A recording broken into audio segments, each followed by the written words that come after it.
Bonjour et bienvenue à l'atelier, je suis ravie de vous retrouver pour une nouvelle vidéo et aujourd'hui on va faire une trousse super originale et c'est la trousse numéro 7 qui va clore cette série et je l'ai appelée la trousse triple ouverture. Pourquoi ? Eh bien tout simplement parce qu'elle a 3 ouvertures, aussi simple que ça, et elle se fabrique en une seule pièce avec très peu de couture et un assemblage de bandes pour lui donner un aspect super original. Alors je vais vous la montrer en détail lorsque j'aurai la caméra sur le dessus. Je vous demande juste un instant, le temps de rassembler tout mon petit matériel et je reviens de suite. Me voici avec tout le matériel et notamment donc la trousse que l'on va réaliser aujourd'hui à triple ouverture. Alors la triple ouverture, pourquoi? Parce qu'on va pouvoir y glisser nos crayons. Mais pas seulement, vous allez voir tout à l'heure, je vais vous faire une petite démo. On peut y glisser donc les crayons par cette ouverture-ci. On retourne la trousse et on va pouvoir glisser les crayons par l'ouverture qu'on trouve ici. Et bien entendu, on ouvre aussi avec le rabat pour avoir une belle ouverture beaucoup plus large. Alors, on peut y glisser des crayons, hein. Voilà, hein, une belle petite trousse avec un beau petit format, mais pas que. Hein, donc, je vous fais la petite démo, j'enlève mes lunettes. Hein, je ne vais pas voir grand-chose, mais on peut aussi y glisser nos petites lunettes. Et ça sert de étui à lunettes. Donc, il a une belle contenance pour pouvoir bien y ranger nos lunettes. Et vous voyez que vous allez pouvoir l'utiliser pour beaucoup de petites choses. Eh bien, on va d'abord dans un premier temps étudier le patron comme on le fait habituellement. Alors, vous bien entendu, vous le trouverez sous la vidéo avec une vidéo explicative parce que c'est une des questions qui revient le plus souvent. Où trouver vos patrons? Comment les télécharger? Eh bien, c'est simple. En dessous la vidéo, sur votre PC, vous avez un plus écrit plus PLUS, vous cliquez sur ce plus, il y a tout un menu qui va se dérouler, notamment un lien qui s'appelle patron gratuit, vous cliquez sur le lien qui le suit ou vous faites un copier-coller éventuellement et vous allez avoir une page qui s'ouvre, un format PDF.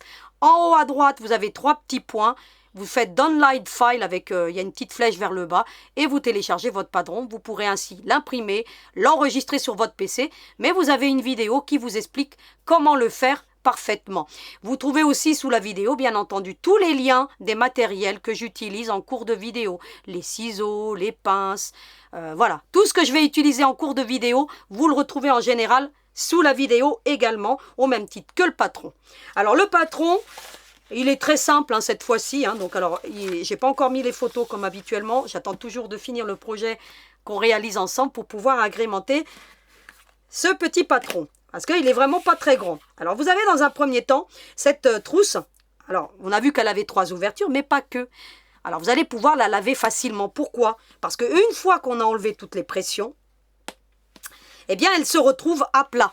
Complètement à plat. Donc, pour la laver, c'est très simple. On le met au lave-linge comme ça. Une fois que c'est lavé, on a juste à la reformer en mettant donc, les petites pressions. Tout simplement. Alors, je vais la déplier pour vous montrer. Ça, c'est la partie interne, là où on aura la doublure. Et vous avez la partie extérieure. Et la partie extérieure se compose de 3 bandes. Et c'est ce que je vous mets dans le schéma du patron. Vous avez 3 parties qui composent cette trousse. Alors, vous avez la première que j'ai appelée le rabat. Et le rabat, vous le trouvez ici. Alors là, j'ai choisi des petits cœurs. Donc voilà. Alors, je suis restée dans des petites tonalités de vert. J'avais envie. Donc, j'aime bien le vert aussi de temps en temps, comme la nature, hein, c'est beau. Et vous avez donc ce rabat, vous allez couper un carton ou un gabarit ou directement sur le tissu, à vous de voir, une longueur de 30 cm par 7 cm de large. Donc moi je me suis fait des petits gabarits, ce que j'ai fait tout simplement, c'est que j'ai pris mon tissu sur l'envers, j'ai tracé mon petit gabarit, puis j'ai pris mon petit cranteur pour pouvoir avoir un tissu qui ne s'effiloche pas et une belle finition sur le tissu, tout en sachant que vous pouvez très bien prendre des ciseaux basiques, puisque là, en l'occurrence, on aura à coudre sur le trait ensuite. Donc, voilà, hein, si vous n'utilisez pas le cranteur, c'est pas bien gênant. Donc, voilà pour ce qu'il en est de la première partie. Et elle correspond au noir qu'on a ici. Ensuite, vous avez le milieu, la bande centrale. Alors, la bande centrale, moi, j'ai choisi de prendre un vert, donc pour faire un joli contraste. Et là, j'ai pris notamment que des tissus avec un sens. Parce que ainsi, je vais vous montrer comment on monte cette trousse de façon à avoir tout qui se retrouve dans le bon sens. Parce que si vous ne faites pas attention au sens de votre tissu, lorsque vous allez faire le montage, vous risquez d'avoir le motif à l'envers. Donc il va bien falloir respecter toutes les consignes que je vous donne pour avoir tout dans le bon sens ensuite. Là on voit bien que le sens de mon tissu est celui-ci. Là on voit bien que c'est l'équerre. Hein. Et puis pareil, alors pour la bande du milieu, vous aurez à couper 30 cm de long par 8,5. C'est ce que je vous mets ici dans ce petit schéma. Une fois également. Donc voilà, vous voyez qu'il faut vraiment très peu de choses, éventuellement des chutes de tissu, et vous pouvez mélanger les matières, ça va de soi, hein. Vous pouvez prendre du velours, vous pouvez prendre du tissu canevas, vous pouvez prendre du jean, faire des mélanges sympas. Donc là, moi, je ne l'ai pas fait, mais vous sachez que vous pouvez utiliser tout ce que vous avez en récup dans l'atelier. Ensuite, vous avez le bas. Alors le bas de la trousse, on le retrouve ici, et vous avez remarqué que le tissu est à l'envers. Donc je vais vous montrer après tout à l'heure comment je fais ce montage. Pourquoi le rabat est à l'envers et pourquoi celui-ci est à l'envers. Celui-ci, bien entendu, il faudra faire attention qu'il reste à l'endroit parce que c'est important pour qu'on ait tout dans le bon sens. Mais là, en l'occurrence, j'avais utilisé un tissu qui n'a pas de sens particulier. Donc, je n'ai pas eu à faire attention au sens de mon tissu. Parce que lorsqu'on va plier, eh bien, pour que tout se retrouve dans le bon sens. Donc, ça va de soi. Hein. Alors, vous avez ici une bande de tissu. Donc, moi, je vais estimer que le sens du tissu, eh ben, je vais me repérer par rapport à cette petite fleur parce que je n'ai pas envie qu'elle se retrouve à l'envers. Mais bon, à l'envers, ça pourrait faire un cœur. Donc, pourquoi pas? Pourquoi pas le prendre dans ce sens-là? Donc, on dira que là, on est dans le sens du tissu. Comme ça me fait un petit cœur. Donc, c'est plutôt pas mal. Alors, il faudra faire une bande de tissu, pareil, hein, de 30 cm par 9. C'est ce que je vous mets ici. Et puis, je vous mets toutes les consignes, c'est-à-dire que le rabat, il faudra le mettre le tissu à l'envers, le milieu, le tissu à l'endroit, et le bas, le tissu à l'envers pour le montage. Donc, ce que je vais vous expliquer dans la partie couture. Une fois que vous avez coupé toutes vos bandes, c'est très simple, hein, il va falloir vous concentrer sur le gabarit. Alors, moi, j'ai déjà un gabarit ici qui est monté.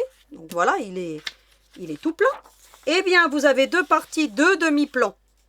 Alors, qui dit demi-plan, dit qu'il va falloir assembler le patron. C'est ce que je vous mets ici. Instruction du gabarit du corps. Pour obtenir un corps complet, il faut unir AA avec AA. Alors, il va falloir que vous coupiez, bien entendu, votre gabarit, hein, le long du trait. Et puis, vous allez le superposer sur la partie hachurée pour vous permettre d'avoir un plan complet. Bien entendu, vous faites le report de toutes les petites marques que vous avez ici qui vont vous permettre de bien centraliser ensuite la partie principale que vous obtiendrez après avoir assemblé toutes les bandes. Et voilà ce qu'il en est donc de cette partie principale. Je vérifie quand même devant vous que j'obtiens la même chose. Hein. Donc il y a toujours des fois un petit millimètre de décalage qui est normal, mais là en l'occurrence, ça me paraît plutôt pas mal. Donc vous avez le plan qui est complet. Et on peut se concentrer sur les pages suivantes. Alors les pages suivantes, qu'est-ce que je vous dis?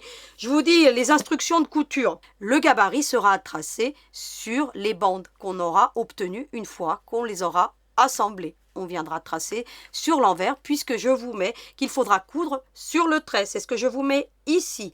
Vous obtiendrez bien entendu une partie principale qui concerne l'assemblage des bandes. Une fois que vous aurez fait cet assemblage, vous viendrez couper. Et une fois qu'on aura assemblé les bandes, donc moi je sais déjà la dimension finale, donc j'ai pu le faire avant pour le préparer. Mais une fois que vous aurez fait cet assemblage de bandes, vous viendrez couper de la même largeur un morceau de tissu pour la doublure et un morceau de molleton. C'est ce que vous retrouvez ici, à l'intérieur, la doublure. Et le molleton, bien entendu, on le mettra en dessous pour qu'il se retrouve au milieu lorsqu'on retourne la pièce qui sera terminée. Donc c'est une petite trousse très rapide à faire, surtout très pratique et vraiment adaptée pour les débutantes et les débutants. Ainsi, j'aurai terminé donc toute cette série de trousses avec deux trousses hyper faciles, avec la trousse écolière, hein, qui semble bien vous plaire, et puis la trousse, bien entendu, triple ouverture. Et on va voir tout ça, bien entendu, dans la partie couture. Sur la dernière page, vous trouverez un petit verset qui dit que l'œuvre de la justice, ce sera la paix, et le produit de son activité, ce sera la tranquillité et la sécurité pour toujours. Et c'est ce qu'on veut pour le monde aujourd'hui. La paix, l'amour, la fraternité. Donc maintenant, après tout ça, eh ben, écoutez, on se retrouve devant la machine à coudre pour assembler nos petits morceaux de tissu. Alors à tout de suite. Me revoici avec tous les éléments. Alors la première chose que vous allez faire, c'est que vous allez positionner vos bandes de tissu. Là, je vous avais dit que les petits cœurs, c'était le rabat. Celle-ci, c'est la partie du milieu. Et celle-ci, c'est celle du bas. Alors, vous voyez qu'on a tout dans le bon sens. Vous allez ensuite prendre la partie du milieu. Vous allez le retourner. Alors, je l'ai déjà fait hors caméra parce que ici, pour tracer, c'est plutôt un petit peu restreint. Et puis, mon tissu n'était pas repassé. Vous allez prendre une règle. Vous allez la positionner sur la partie basse à 8 cm ou alors 1,5 cm, mais c'est plus difficile à tracer. Vous mettez votre règle sur 8. Hein, d'accord? Alors, ici, sur 8. Voilà. Donc, hop. Et puis, vous tracez ici. Et ainsi, vous aurez 1,5 cm. Vous faites la même chose de l'autre côté, hein, vous passez la règle à 8 cm du bas. Hein, vous voyez bien là, je suis bien en bas, vous voyez, ici à 8. Comme il fait 8,5, donc si je me positionne à 8 du bas, j'aurai 1,5 cm sur la partie supérieure et vous tracez un trait. Pourquoi cette ligne? Ça va permettre aux débutants et aux débutantes de coudre sur le trait. Ainsi, vous aurez déjà votre marge de couture pour être sûr que vous avez 1/2 cm de marge pour pouvoir ensuite bien cadrer votre gabarit pour que vous voyez la couture se retrouve bien ici, bien à l'endroit précis. Donc faites ces lignes même pour les confirmer, hein, faites-là, ça paye pas de mine et en plus ça vous permettra de coudre droit. Donc vous voyez 1,5 cm là et 1,5 cm ici et puis vous la repositionnez à l'endroit. On voit bien le sens de mon tissu. Vous voyez qu'ici les cœurs sont dans le bon sens. Ici ce tissu, on voit bien le sens du tissu parce qu'il y a les sortes de petits V. Hein, d'accord, donc il est dans le bon sens. Et ici, j'ai décidé que le cœur, ça serait dans le bon sens. Maintenant, pour faire cette pochette, qu'est-ce que je vais faire? Étant donné que j'ai un sens au milieu, si j'avais pas de sens, c'était pas grave, j'aurais assemblé tout et puis j'aurais retourné ensuite mon patch terminé. Hein, d'accord? Là, en l'occurrence, puisque mon tissu du milieu a un sens, je vais retourner celui-ci sur l'envers et je vais retourner celui-ci sur l'envers. Voilà ce qu'on obtient. Ici, je suis sur l'endroit, mon tissu. Ici, je suis sur l'envers. Et ici, je suis sur l'envers. Qu'est-ce que je fais ensuite? Je prends la première bande. Je mets endroit contre endroit comme ceci. Je viens épingler. Je vais utiliser mes petites épingles. Alors, c'est des très fines, celles-ci. Bien entendu, je vous mets tout ça toujours en lien. Hein. Les épingles et tout ce qui est pince, en général, ce sont du matériel que je vous mets systématiquement en lien. Hein, d'accord? Comme ça, vous les trouvez facilement. D'autant plus que ces épingles de chez Clover sont très fines et passent sous la machine. Hein. Donc, vous n'avez pas besoin de les enlever lorsque vous faites vos points de couture. Pour l'industriel, c'est plus compliqué. Hein. Donc, en général, on n'utilise pas d'épingles lorsqu'on coud avec une industrielle. Hein. Donc, on ne les met pas sur la ligne de couture. Tout simplement. Vous allez coudre une première fois comme ceci, avec un point serré de 2 mm, une marche arrière en début, et vous cousez sur le trait, et en fin de couture, une petite marche arrière également. Et vous voyez que le fait d'avoir fait le trait, ça vous permet de coudre tout simplement sur le trait. Voilà ce qu'on obtient. On va ensuite déplier. Vous voyez que mes cœurs sont à l'envers. Bien entendu, on écartera les coutures tout à l'heure. Vous repositionnez pour être sûr de ce que vous faites. Faites toujours une simulation. Là, on dit que le cœur, il est à l'envers. Hein, d'accord? Mon tissu est à l'envers. Donc, hop, le sens du tissu, hein, plus exactement. Et puis ensuite, vous allez tout simplement venir épingler de la même manière. Elle est quasiment terminée. Ça va très très vite. Et vous allez épingler. Alors une question, je vais en profiter pour répondre à une question pendant que je couds sur le trait.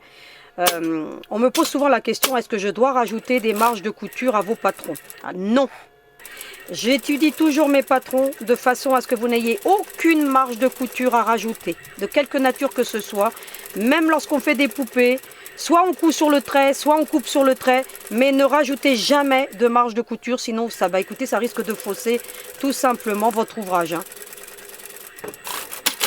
J'ai donc cousu sur le trait, tout simplement. Ainsi, je ne suis pas tracassée. J'ai ma petite marge de couture d'1/2 cm. Et j'obtiens mon panneau complet. Et vous voyez que là, quel que soit le sens où je me retourne, là, vous voyez, il se retrouve à l'endroit. Donc, c'est bien comme ça. Hein. Ça, c'est bien mon rabat. Et vous avez remarqué qu'on a 3 bandes de 3 dimensions différentes. Hein. Alors, faites bien attention de bien respecter toutes les consignes que vous avez aussi sur le patron. Une fois que vous avez fait ça, vous allez tout simplement écarter vos coutures et je vous recommande même d'aller repasser. Alors C'est ce que je vais aller faire, hein. Je vais écarter les coutures hein, des deux comme ça avec les ongles. Ou vous prenez une spatule. Ou alors vous avez le petit rouleau qui va là, qui va bien. Et puis regardez, ça vous écarte bien les coutures. Si vous ne voulez pas repasser, bah écoutez, ça peut être une belle alternative. Vous faites l'autre de la même manière. Donc moi j'aime bien utiliser les ongles, mais vous voyez, vous pouvez utiliser le petit rouleau, regardez. Ça va tout seul. Une fois que vous l'avez bien écarté au démarrage, bah vous continuez avec le petit rouleau. Et ça vous les écarte parfaitement, regardez. Alors je vous le mettrai, il est de la marque Clover. Et pour moi, bah écoutez, lorsqu'on fait du patchwork, bah c'est quelque chose, lorsqu'on n'a pas d'ongles, qui peut s'avérer très utile. Voilà, et en plus vous pouvez bien caler les doigts, donc il a été très bien conçu pour ça. Et voilà ce qu'on obtient. J'ai été repasser mon tissu ainsi parce que j'aurais quelque chose de plus plat et puis mon tissu étant un peu chiffonné, je vous recommande quand même de le repasser parce que ça, voilà, vous aurez quelque chose de plus parfait. Ensuite, vous avez des petites marques, je vous avais dit de reporter sur le gabarit. Donc moi, il y en a beaucoup hein, sur le mien, mais c'est celle-ci, celle-ci et celle-ci et celle-ci, les lignes qui sont inscrites sur le vôtre. Eh bien, il va falloir les aligner avec tout simplement les coutures que vous avez là, ici et ici, pour pouvoir venir tracer sur l'envers votre gabarit. Une fois que vous avez tout bien positionné, vous prenez, bon alors moi c'est un feutre effaçable à chaud, hein, surtout, hein. Prenez voilà, quelque chose d'effaçable, hein, ça va de soi. J'ai pris un feutre pour que ça glisse mieux, mais sinon un stylo friction c'est très bien aussi. Et puis vous allez tracer tout le contour, tout simplement. Voilà ce qu'on obtient. Vous voyez bien, il faut bien faire attention. Avec la marge de 1,5 cm, vous allez tomber pile poil bien dans les marques que je vous ai mis dans le patron. Ainsi, avec la marge de 0,5, vous êtes sûr de bien tomber. Donc faites là quand même cette petite ligne de couture et cousez ensuite sur le trait pour être tranquille. Il y a deux marques que je ne vous ai pas mis sur le patron pour ne pas faire de confusion. Mais sur cette partie-ci, vous voyez, vous avez une pointe à droite, une pointe à gauche. Ici, à l'opposé de la pointe qui est à gauche, vous allez mettre deux petits traits. Après, hein, en dessous l'autre et en dessous l'autre. Vous voyez, les marques, elles sont là, là. Et en dessous, vous allez en mettre, je sais pas, à 1,5 cm en gros, pour une petite ouverture pour pouvoir retourner l'ouvrage. Je vous montre ce que ça donne. Comme ça. Comme ça, vous voyez que ça vient bien en dessous les intersections de couture. Surtout pas les mettre à partir de l'intersection, hein. Sinon vous aurez un petit souci ensuite. Et on a notre gabarit qui est prêt.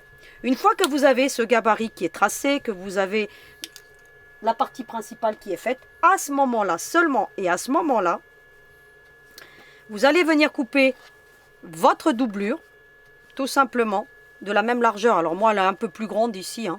Donc voilà, hein, parce que je l'ai coupée un peu plus grande, mais bon, voilà, c'est pas grave. Mais vous, de la même largeur, hein, vous coupez votre tissu. Et puis, le molleton, ça va de soi. Alors moi, je l'ai fait un peu plus grand pour être tranquille pendant le cours. Comme ça, je suis sûre que ça ne va pas bouger. Parce que d'autant plus que lorsqu'on parle, parfois, on est moins bien concentré lorsqu'on fait nos coutures. Donc voilà. Et puis ensuite, vous allez les positionner comme ça. Donc, votre partie principale, endroit contre endroit. Et le molleton en dessous. Et puis, vous allez bien épingler pour éviter que ça bouge. Donc là, je vous recommande de vraiment bien épingler, de faire bien attention que tout soit bien au bon niveau. Et bien entendu, vous conserverez toutes les chutes de tissu, hein, ça va de soi. Moi, vous avez vu ce qu'on peut faire, hein, on peut faire des beaux patchs, hein, d'autant plus que bientôt, je vais vous faire une petite trousse assez sympa, avec une technique patchwork aussi. Donc, ainsi, vous récupérerez toutes ces petites chutes de tissu qui vous permettront de faire d'autres ouvrages. Ne jetez pas surtout. Voilà. Alors pour tracer, je vous recommande bien entendu de toujours utiliser un plan de coupe. Alors moi celui-ci je vous le mettrai, hein. Il est de la marque Artemio, je le trouve joli. Donc toujours avec à côté du plan de la machine à coudre, ça me permet de pouvoir tracer lorsque je suis devant ma machine à coudre. Donc vous voyez comment j'ai pu tracer facilement avec ce plan de coupe. Donc je vous le mettrai en lien, si je le retrouve, hein, ça va de soi. Hein. Parce que je le trouve vraiment joli en plus, avec ses petits papillons et sa couleur turquoise. Et bien ensuite, qu'est-ce qu'on aura à faire? Tout simplement, on va venir coudre sur le trait à partir de la première marque qu'on a faite. Et puis, vous allez coudre ça tranquillement sur le trait sans vous tracasser. Hop, vous pivotez. Et puis, on va tranquillement coudre sur le trait tout le contour. Voilà ce qu'on obtient. Alors vous verrez que vous aurez vraiment très peu de chute de tissu. J'ai optimisé le patron et les gabarits de façon à ce qu'on ait le moins de pertes possible. Hein. Vous voyez que vraiment il y a vraiment très peu d'écart. Donc vous centralisez bien et puis bien entendu vous récupérez toutes les chutes. Qu'est-ce qu'il nous reste à faire maintenant? Eh bien c'est de venir couper tout simplement. Alors je vais couper à partir d'ici pour optimiser au mieux la coupe de mon tissu. Et puis je vais couper le long de la couture en laissant une marge de couture de 3-4 mm. Voilà, donc comme vous voulez. Donc voilà, je ne vais pas couper tout devant vous, mais vous voyez comment ça se présente. Voilà ce qu'on obtient lorsqu'on a découpé tout le contour. Maintenant, ce que vous allez faire dans les petites intersections comme ça, vous allez faire des petites incisions. Hein, vous pouvez faire même en V ou en... Voilà, comme je suis en train de le faire, vous voyez, pour bien écarter. Au plus proche de la couture, vous allez en faire une ici aussi. Voilà. De la même manière, ici. Vous voyez, j'en fais 3. Hein. Je fais attention à ma couture. Et puis, dans toutes les formes arrondies, si vous n'avez pas de cranteur, ben vous allez faire des petites incisions. Tac, tac, tac, tac, tac, comme ça. Vous allez en faire ici. Mais avec le cranteur, inutile de le faire. Hein. C'est pour ça que je vous recommande le cranteur. Ici, ce que vous allez faire dans cette pointe-ci, vous allez dégarnir. Voilà. Pour avoir un bord propre. Comme ceci. Ensuite, vous n'avez plus qu'à retourner par l'ouverture et votre pochette est quasiment terminée. Il ne nous restera plus qu'à, bien entendu, venir mettre les pressions. Mais avant, je vous recommande, une fois que vous avez retourné votre ouvrage, c'est d'aller le repasser. Après, vous avez deux solutions pour l'ouverture. Alors, je vais le retourner très rapidement et puis je vais vous dire un petit peu ce que vous avez comme autre alternative. Voilà ce que vous obtenez lorsque vous avez retourné. Vous obtenez ce genre de choses. Alors, vous voyez que les tissus sont à l'envers, mais c'est normal. Alors, vous avez une ouverture, vous avez plusieurs options. Soit vous allez venir fermer avec un petit point invisible, c'est ce que je fais moi en général. Soit vous allez faire toute une couture, tout le contour, mais moi je trouve ça vraiment très disgracieux. Je trouve pas ça très joli, et d'autant plus que parfois les débutantes et les débutants, ils ont du mal à coudre droit. Si vous avez envie, vous faites une couture, et ainsi ça vous fermera l'ouverture. Ou alors, vous allez prendre du double face. Alors il existe du double face qu'on utilise également pour les ourlets. Vous mettez une petite bande de thermocollant double face ici au milieu, un petit coup de fer à repasser et ça vous ferme cette ouverture. Donc vous avez ces trois alternatives. Hein. Vous faites tout le contour, point invisible ou le thermocollant double face pour fermer l'ouverture. Et maintenant ce qu'il va falloir aller faire, eh bien c'est aller le repasser de façon à ce que vous ayez tout à plat. Et je vous retrouve devant le plan de coupe pour terminer les prochaines étapes. Alors à tout de suite. Me revoici une fois encore devant mon plan de coupe, cette fois-ci pour terminer l'étape de montage de cette magnifique petite trousse. J'ai bien repassé donc le corps de la trousse, comme vous le voyez, tout est bien à plat. Ça va me permettre notamment de bien venir positionner les pressions. C'est pour ça que c'est bien important de bien la repasser pour que vous puissiez passer aux étapes suivantes. Alors les étapes suivantes, comme je vous le dis, c'est la pose de pression snap.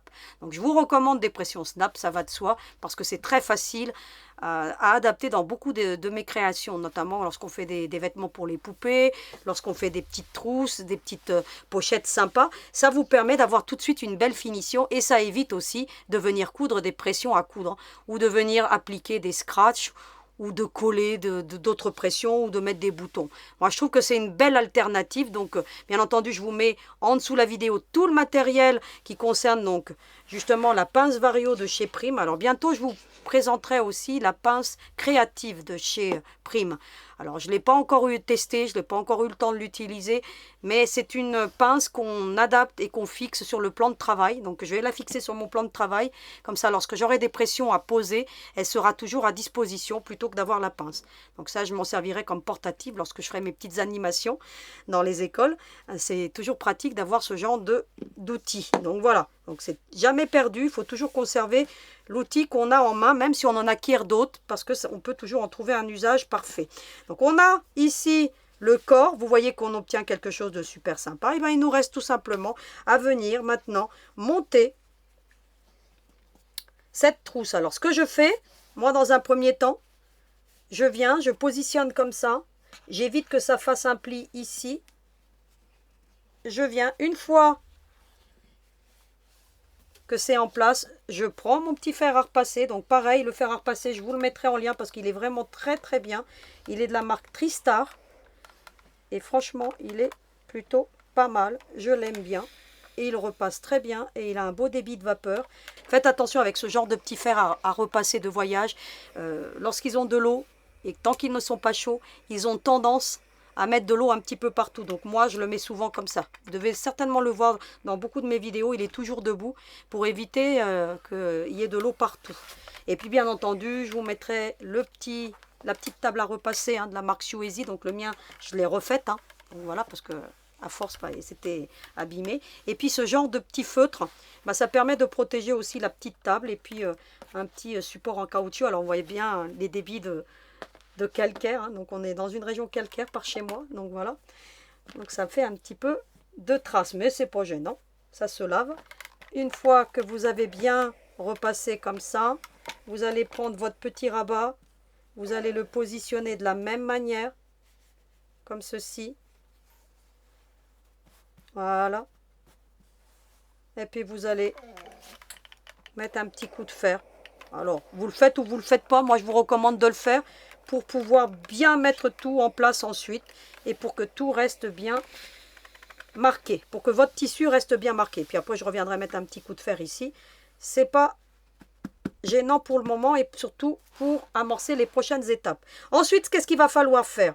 Alors, moi, ce que je fais, c'est que dans un premier temps, je vais mettre une petite pince. Alors, je vais travailler avec des pinces. Alors, celles-ci, ce sont de la marque Clover. Je les aime bien, moi. Franchement, elles sont bien utiles. En plus, c'est les Jumbo. Alors, je vous les mettrai. Ainsi, ça permet de bien maintenir. Et surtout, lorsqu'on fait beaucoup de patchwork. Donc, je suis en train de me faire un panneau pour mettre à l'arrière. Avec des broderies et tout. Donc, je vais faire un beau petit patch pour avoir en décor derrière moi. Donc, si je le termine, ça sera bien. Donc, je l'ai à peine commencé. Donc, dans les prochaines vidéos, vous verrez un nouveau décor sur l'arrière. Je vais faire un gros panneau. Et donc, lorsqu'on a ces genres de pinces pour faire le patchwork, c'est super pour pouvoir tout maintenir en place. Donc, voilà pourquoi je les aime bien. Ensuite, c'est simple. Vous allez positionner la première. Alors, comme ceci. Alors, vous mettez tout bien en alignement. Vous allez faire ceci.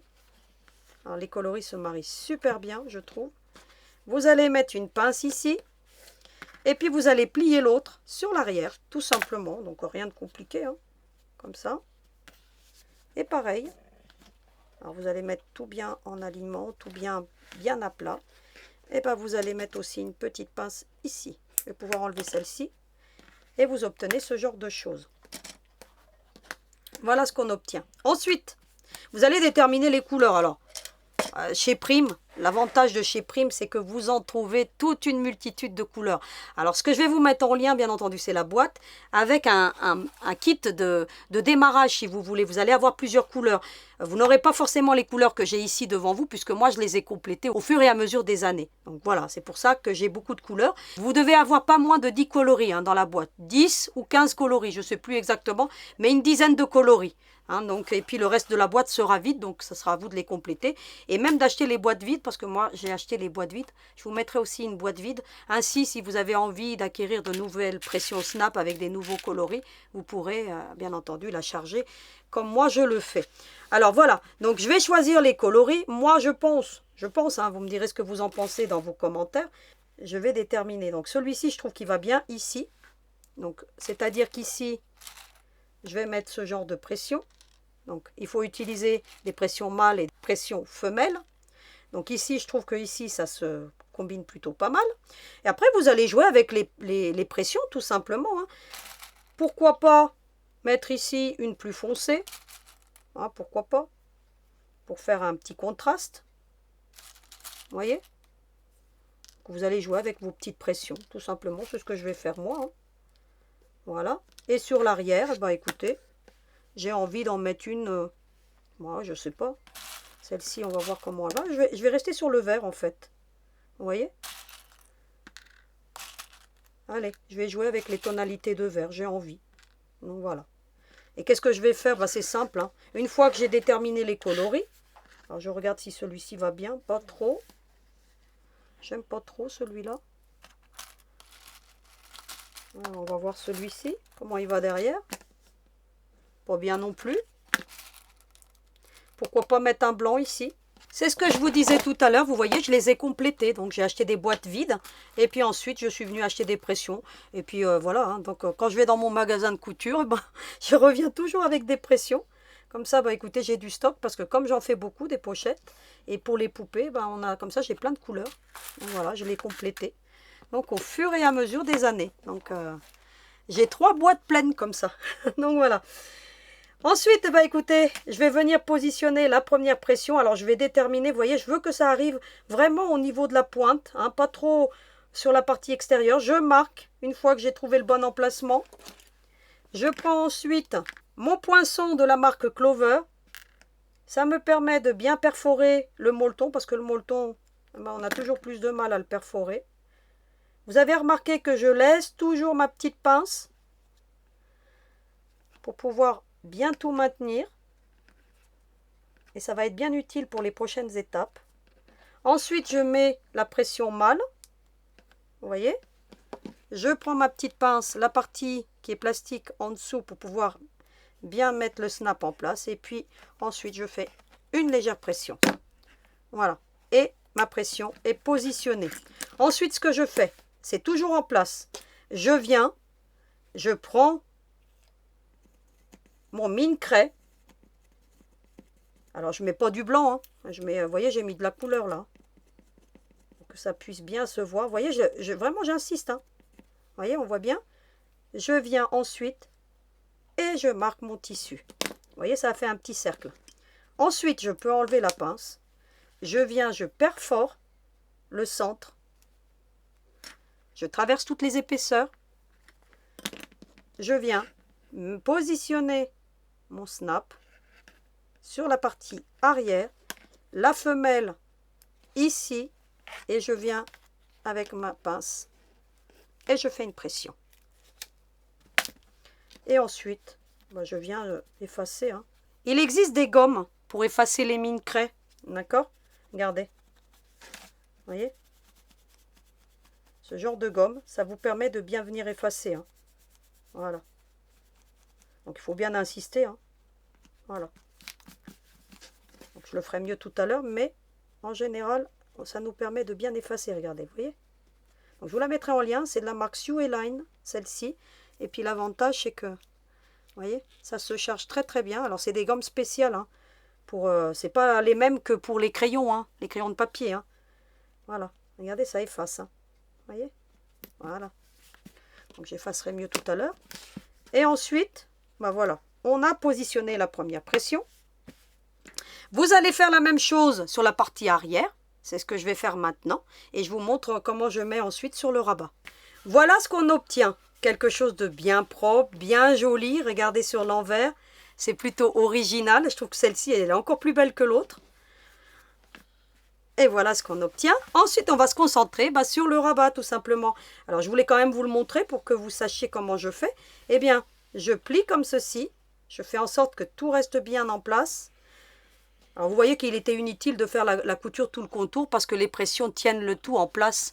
Et ça évite d'avoir quelque chose de disgracieux et des coutures mal faites, en fait. Hein. Donc, ça vous permet d'avoir quelque chose de très joli. Hein. Elle est vraiment magnifique, cette petite trousse. Hein. Vous allez prendre plaisir à la faire parce qu'en plus, elle se fait relativement vite. Et puis, l'avantage de ne pas avoir fait de couture, c'est qu'on a l'impression qu'on a mis un biais avec la doublure. Je ne sais pas si vous remarquez, mais ça fait très joli. Ça fait comme si on avait mis un biais. Et bien là, je vais venir tout simplement positionner de la même manière ma petite pression. Voilà.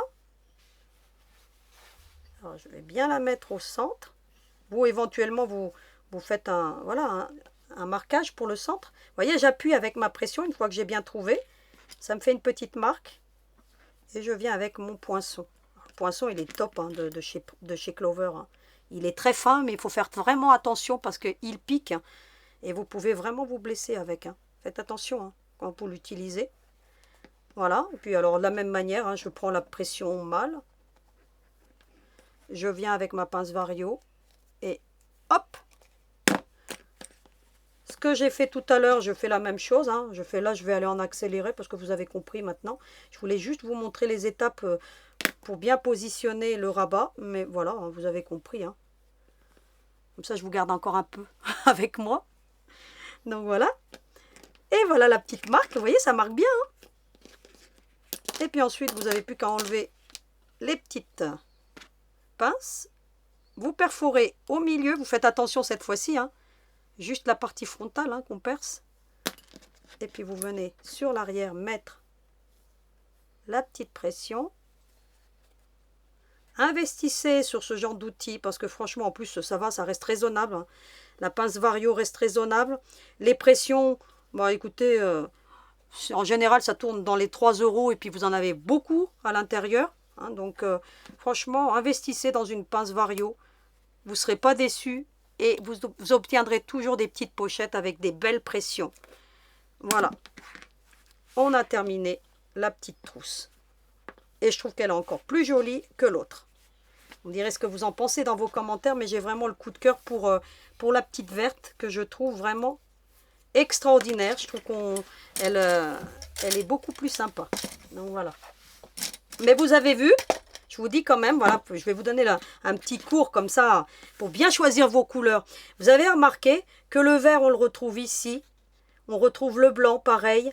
Vous avez vu que tous les coloris se retrouvent dans les 3 imprimés. De la même manière, celui-ci. Regardez, ce gris, on le retrouve ici. Ou ici, dans les petits ronds. Le noir, bien entendu, dans le petit carré noir. Le blanc se retrouve dans l'un et dans l'autre. Donc, faites en sorte que vos 3 tissus, quand vous les choisissez, que vous retrouvez un dénominateur commun de couleurs. Donc voilà, ou alors essayez d'harmoniser les couleurs qui vont le mieux ensemble. Par exemple, le gris, avec des tonalités de gris, vous pouvez mettre toutes les couleurs, comme du rose, du bleu, voilà, hein, du bordeaux.